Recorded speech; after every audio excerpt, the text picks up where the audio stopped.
सकता हूँ बहुत सहज और सरल स्वभाव के तो धनी थे। खेलों में बहुत उनकी भागीदारी रही है।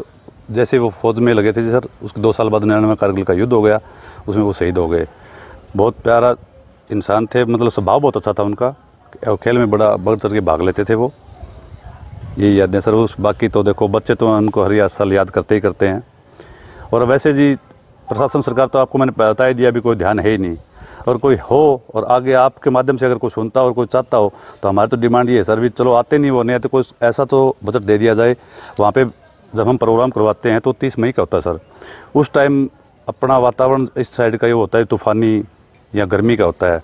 तो हमारी सबसे बड़ी डिमांड तो ये भी, हज़ारों की संख्या में लोग आते हैं, उनको बैठने की व्यवस्था नहीं कर पाते। हम टेंट लगाते हैं, वो हवा में उड़ जाता है, फट जाता है और चोट लगने का भी डर रहता है वहाँ उस टाइम। तो हम तो ये चाहते हैं भी अगर कम से कम ज़्यादा कुछ नहीं कर सकते तो एक साइड इतना बड़ा दे दिया जाए ताकि हज़ारों आदमी उसमें बैठ के हम प्रोग्राम करवाएं 30 मई को। तो उसमें हर कोई परेशानी ना आए, कोई दुख तकलीफ ना हो, कोई चोट लगने का डर ना रहे। 26 सालों में शहीद कृष्ण कुमार के परिवार में या गांव में किस तरह का बदलाव आया?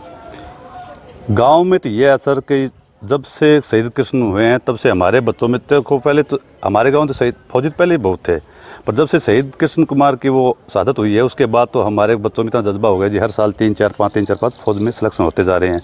आज कम से कम 100 बच्चे हमारे फौज में हैं। हाँ जी, उनके बदौलत तो ये बेनिफिट मिला है हमें। परिवार की बात करें तो सर परिवार तो ठीक है सर, जिसने जवान खो दिया आज उनको अगर 2 रुपये सरकार ने दे दिए तो वो अलग बात है। बाकी ठीक है, बच्चे उनकी भी तैयारी कर रहे हैं। फौज में सिलेक्शन नहीं हो पाया लेकिन ठीक है, अपने स्तर पे वो अपना जीवन यापन कर रहे हैं जी। तो भारत सरकार, हरियाणा सरकार और प्रशासन का किस प्रकार का रवैया है? देखो ये कुछ नहीं कर, उनका तो कोई है ही नहीं सर। मैं ये कह रहा हूँ कि जिस दिन शहादत हुई थी, जब हमारा उनका शरीर बॉडी 1 महीने 1.5 महीने बाद मिली थी उनकी, जब पार्थिव शरीर आया था तब तो देखो प्रशासन भी आई थी, सरकार भी आई थी। उसके बाद ना कोई प्रशासन का आया ना कोई सरकार आई उसके बाद। तब से लेकर आज तक गाँव वालों से मिलजुल के ही हमने प्रोग्राम किए हैं, मिलजुल के कुछ बन पड़ा है वो किया है। अब भी सब 30 मई को हमने कलर करवाया है, पूरी 4 दीवारी का मूर्ति को हमने अपनी जेब से करवाया है। उसके लिए भी कोई बजट नहीं, इतने सालों में कभी कलर नहीं हुआ, कभी संभाला नहीं गया। मूर्ति स्थापना भी हमने खुद ने बड़ी करवाई, चौक बनाया वो भी खुद ने बनवाया, गाँव राम ने बनवाया, खुद घर वालों ने खुद सहयोग दिया। और शहीद का जो सालाना प्रोग्राम करते हैं हम 30 मई का शहीदी दिवस मनाते हैं, उसमें सरकार का या नेता कोई सहयोग नहीं रहता जी। कभी कोई नेता आज तक 26 साल तक संभालने नहीं आया? कोई संभालने नहीं आया जी। प्रशासनिक अधिकारियों को निमंत्रण दिया जाता है? दिया जाता है जी। अब तो 2-3 साल में हमने देना ही बंद कर दिया। बीच में बड़ा प्रोग्राम होता है तो हम दे के आते हैं जी, हर विभाग में दे के आते हैं भी ताकि कोई आए अच्छा लगे, लेकिन खाना पूर्ति करने के लिए भी किसी को भी नहीं भेजा गया उन्होंने, कभी आज कोई आया नहीं आज तक। तो शहीद कृष्ण कुमार के शौर्य को देखते हुए गांव में किस प्रकार की सुख सुविधाएं दी गई हैं? उनके नाम पे तो प्रशासन और सरकार ने तो कोई सुविधा नहीं दी सर, गांव में कुछ भी नहीं दिया। क्या डिमांड की गई थी? डिमांड तो उस टाइम तो यही था भी ठीक है, बच्चों के लिए बढ़िया स्टेडियम तैयार हो जाए ताकि बच्चे प्रैक्टिस करें। आज सड़कों पे बच्चे दौड़ लगाते हैं तो कितने दिक्कतें आती है। अब 1 साल पहले ट्रैक तैयार हुआ है सर, इतने सालों में वही हमारे गांव के नेताजी हैं, उनसे डिमांड की गई, बच्चों ने वो ट्रैक तैयार हो गया। बाकी अभी तक खेलने के लिए कोई विशेष सुविधा नहीं है सर, आज भी बच्चे तैयारी कर सके ऐसा कुछ नहीं है। देखिए, कृष्ण कुमार तरकावाड़ी गांव का नौजवान था और सामान्य परिवार से था और कारगिल के अंदर बड़ी मतलब बहादुरी से ये लड़ा। और जो वहाँ से रिपोर्ट्स आई, बड़े मतलब कम से कम 20 को मतलब धरातल पे छोड़ के आया वो। और उनका पार्थिव शरीर भी काफ़ी दिनों बाद मतलब तलाश हुई थी और तरकावड़ी लाया गया था। तो मैं भी उसकी अंत्येष्टि में शामिल था।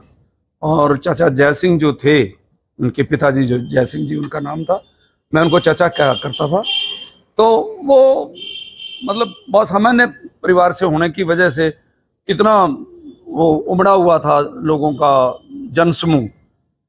तो हमने IMA ने फिर कोशिश की कि उनका थोड़ा सा आर्थिक बोझ हल्का किया जाए और बाद में उनकी मदद के लिए कृष्ण कुमार और उसके परिवार के लिए, चाहे बंसीलाल जी चीफ मिनिस्टर थे तो उनके भाई को फौरी तौर पर इमीडिएटली नौकरी लगाया गया।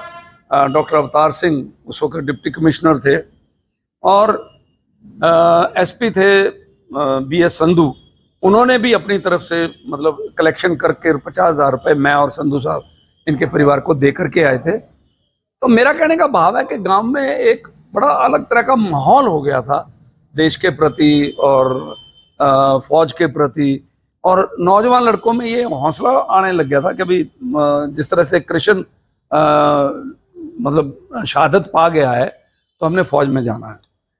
बाद में इनके परिवार का मतलब IMA ने बहुत अच्छा सहयोग दिया।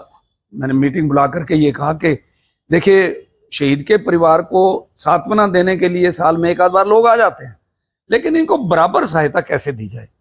तो हमारी IMA ने फैसला किया कि इनके माता और पिता दोनों की चिकित्सा का मतलब जो है ना समाधान हम करेंगे, और उसमें डॉक्टर तलवार का मतलब योगदान था कि उनको चयनित करके कि भाई आप जिम्मेवार होंगे, कोई भी इनको तकलीफ होती है, चाहे आंख की है, कान की है, तो आप इनको लेके जाओगे। और उन्होंने जब तक वो जिंदा रहे तो चौधरी जय सिंह को और उनकी पत्नी को उन्होंने बड़ी शिद्दत के साथ, जैसे अपने माता पिता का करते हैं वैसे ही उन्होंने इनकी सेवा की।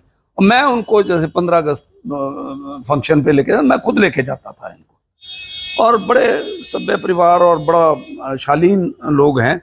अब मेरी सरकार से एक विनती है कि देखिए, जैसे सरकारी स्कूल है तो कृष्ण के नाम से होना चाहिए, एक यादगार बनती है, और कृष्ण के नाम से होने से जो बच्चे हैं उनमें एक अलग तरह का हौसला, और अध्यापकों में एक अलग तरह का हौसला होता है। बाकी गांव के छोटे छोटे काम होते हैं या कोई पार्क है, इस तरह की चीजें उनके माध्यम से होनी चाहिए ताकि उनका मान सम्मान बढ़े। कृष्ण कुमार जी मेरे चाचा जी थे, जो कि शहीद हुए थे 30 मई 1999 को। उनका जो शव है वो 45 दिन बाद गांव में आया था। क्या कुछ उनकी बहादुरी के बारे में आपको गांव वाले या आपके परिवार के लोग बताते हैं? गांव वाले, परिवार वाले बताते हैं भी, वो जब उनके जो सेना में जाने का जुनून था वो पहले से भी था, और जब वो सेना में गए और जब युद्ध हुआ तो उन्होंने जो आतंकवादी थे उनको भी बाहर गिराया था, और वो जैसे कि बिना डरे वहाँ पे लड़ाई कर रहे थे उनके साथ, और जब वो वहाँ पे शहीद हो गए थे। तो सरकार और प्रशासन द्वारा आपको किस प्रकार की सुविधाएं दी गई हैं? सरकार द्वारा सुविधा दी गई थी, जैसे उस समय कोई एक पैसे का अमाउंट दिया था घर वालों को, और एक एजेंसी भी मिली थी, और जो मेरे चाचा जी हैं उनको भी जॉब मिली थी। और तो जैसे उन्होंने बोला था भी सड़क का, पानी का, वो सड़क मिल गई पर पूरी नहीं मिली, वो आधी अभी तक घर तक पक्की नहीं हुई है, और पानी वगैरह की लाइनें आ गई है। क्या कुछ डिमांड आपकी तरफ से की गई है? डिमांड तो जी, गांव में स्कूल है एक, तो उसको अपग्रेड नहीं किया अभी, और जो उनके नाम पे नहीं है वो स्कूल, और तो ये कि ये सड़क वाला रही है बस। तो सरकारी कार्यक्रम में आपको निमंत्रण दिया जाता है? हाँ, बुलाया जाता है हर बार। सरकारी जैसे गांव में होता है गांव में ही बुलाते हैं, शिक्षा वगैरह कहीं पे भी होता है वहाँ पे बुलाते हैं। तो उनके शहीद के बाद, शहादत के बाद किस प्रकार का जुनून युवाओं में देखने को मिलता है? जुनून अभी देखने को मिलता है बहुत अच्छा। गांव में जो साथी हैं वो तैयारी करते हैं, और हर बार भर्ती में 1 या 2 लगते ही लगते हैं। अपने ग्राउंड है वहाँ पे प्रैक्टिस वगैरह करते हैं सारे।